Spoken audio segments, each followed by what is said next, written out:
Hi, I'm Julie Dowell, and this is my Encourage the Heart video. The first video is called What is Inclusive Leadership?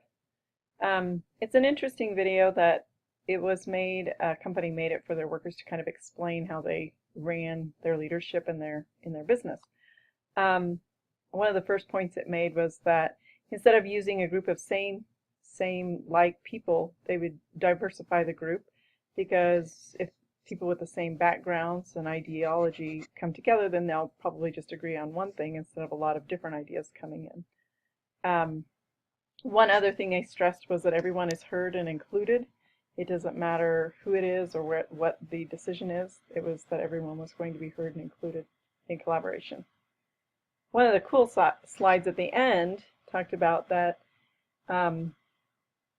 you can't just have diversity in your business model. You also have to have inclusion in the decision making. And if you do all those things, then you'll have more innovation, more collaboration with the teams, and more engagement of your employees. This was a really unique video in that it wasn't really selling a model, it was just kind of telling that this is how we did it in our company. The second video that I chose was called A Matter of Principles. And it's in a series that has some really cool videos for educators. So if you're in education, that would be a cool thing for you to check out. This is a very long video though, so I didn't include it. There were two principals. It was kind of a documentary on them and their leadership style and what made their schools successful.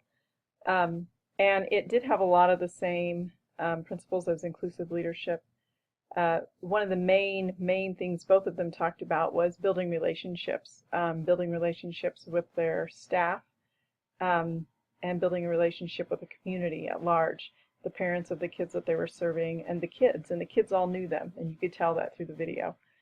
They had a lot of different innovation. One thing that they used were a lot of PLC groups, and there was a lot of different thinking, and they finally came up with some ideas in the high school to increase test scores and increase graduation rates. And one of those ideas that people weren't really excited to use were to have boy-only classes and girl-only classes. And they really increased their graduation rate and their test scores. Another innovative thing that they talked about in PLC groups in the elementary school in this video was that they have data-driven differentiated instruction. It's what works for them. It's helped their kids get what they need out of school. We've been talking a lot about encouraging teachers and encouraging the heart, encouraging employees. One of the things they both used was a walkthrough tool, which is coming into their classrooms and hanging out and talking to them about the teaching that's going on and what's effective, and talking about ways to make it better. I thought that was a really cool thing that they were doing. Towards the end of the video, they're talking about the PLC groups that they have, and one cool thing was they were both in a PLC group. The gal was an English teacher, and so she joined in the group, and they learned together about the best ways to teach different things that they were teaching. I think this video was very cool in the innovative thinking that happened when they got together with their PLC groups, and how that team building can really build up and get you where you need to be. How to be successful in inclusive leadership and education.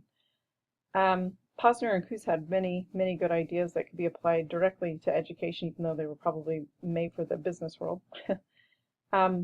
Their first idea about modeling the way, I think, if administrators are learning new technologies, whatever the new teaching innovation is, along with the teachers, showing them, being in there with them, doing the work with them, I think that can be a very powerful thing. Having a vision that you come together and decide on together as a staff where you need your school to be, I think that's an easy one. One of the cool things in those last couple of chapters that we read in this book, Encouraging the Heart, I thought they had some very innovative ideas on how to really reach your staff and become a team. I love the idea of having, a public praise night. You don't see that very often in schools, but I think it's a really exciting idea.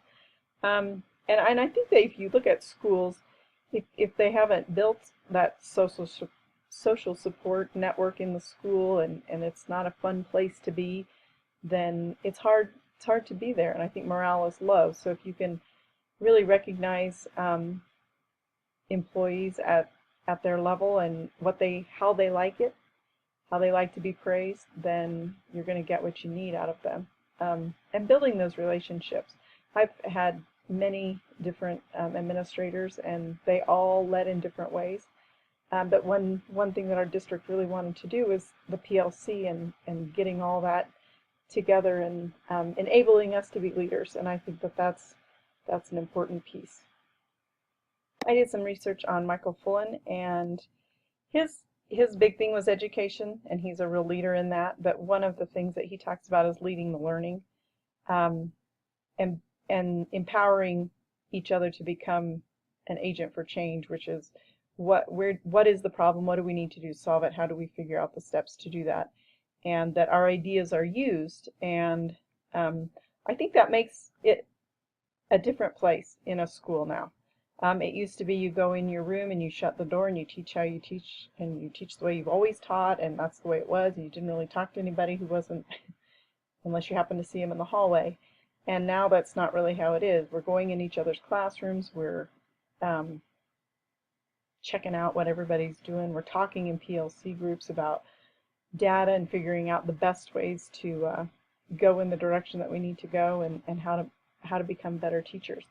And I think as a leader in that, to encourage that, it can be a difficult thing. It's a big change in the way we've done things forever, but I think it's an important change, and I think that it's a positive change that can really help be successful. There could also be challenges of being an inclusive leader, especially in a school.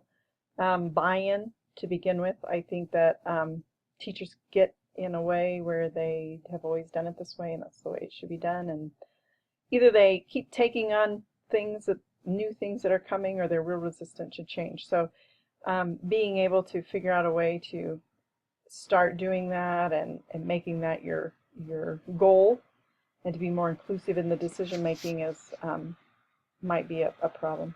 Another might be personality issues. When you put teams together, there may be some issues with personality problems that you might have to figure out how to solve those. This could be a big change in traditional thinking about leadership. In education, people have kind of told you how to do things for a lot of years, and these are the rules, and this is how we do it in this school, and then you go to a new school and it might be a different way. So you have to just kind of change the mindset of how we solve problems. Another problem you might have is, another challenge could be being sensitive to the needs of the staff, whether it is the way they like to be praised, or just anything. And another challenge could be to be figuring out and